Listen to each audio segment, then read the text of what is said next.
Introducing the all-new Corolla.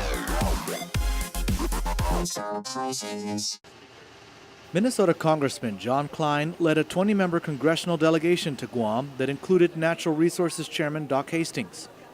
Although the main purpose of the visit was to conduct a fact-finding mission on ways to increase America's competitiveness in the classroom, the trip also served to evaluate America's changing defense and intelligence posture in the region. The CoDel met with the governor last night over dinner and again this morning. They wanted to get an update of how this community stands on the Marine realignment. And I told them that the vast majority of our people are for this buildup. I know they will be going to the legislature.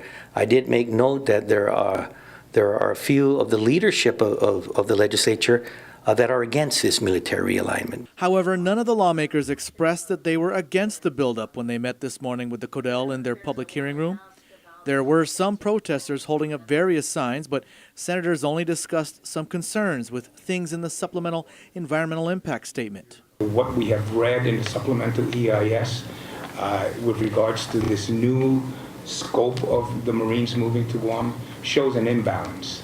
And when that imbalance occurs, then burdens fall on the communities that have to carry the load.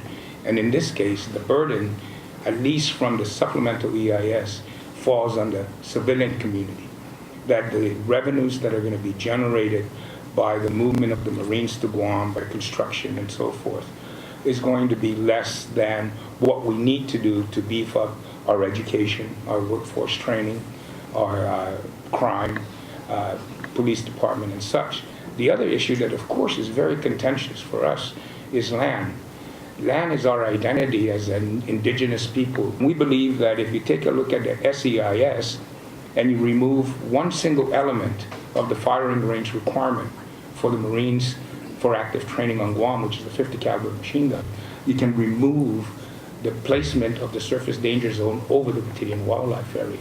And I really think that that's something that needs to be looked at. I think that the move is an important move and a good move, and I'm heartened that the governments are working together to address the issues you brought up and others. Vice Speaker B.J. Cruz brought up the issue of foreign labor for buildup-related construction. We wanted to make sure that it was a local workforce that had first priority before there was any opening for any H-2 laborers. After first talking about education, Speaker Judy Wonpat brought up other federal issues. And I know many times the delegation feel that when they're coming out here, we're going to be saying, give us everything in the kitchen and all that.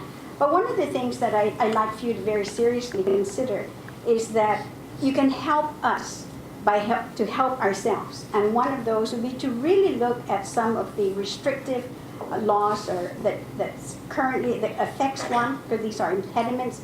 And two of the really biggest ones, of course, that affects our economy is the Jones Act and the cabotage laws. And we're not asking for full repeal of those laws. We're just saying that there should be a waiver for us here in Guam. We're so far away, practically 98%, if not greater, of all of our goods are shipped into Guam, which makes, of course, shipping very expensive because they have to come through Hawaii. And as you know, because they're all U.S. built ship, U.S. workers.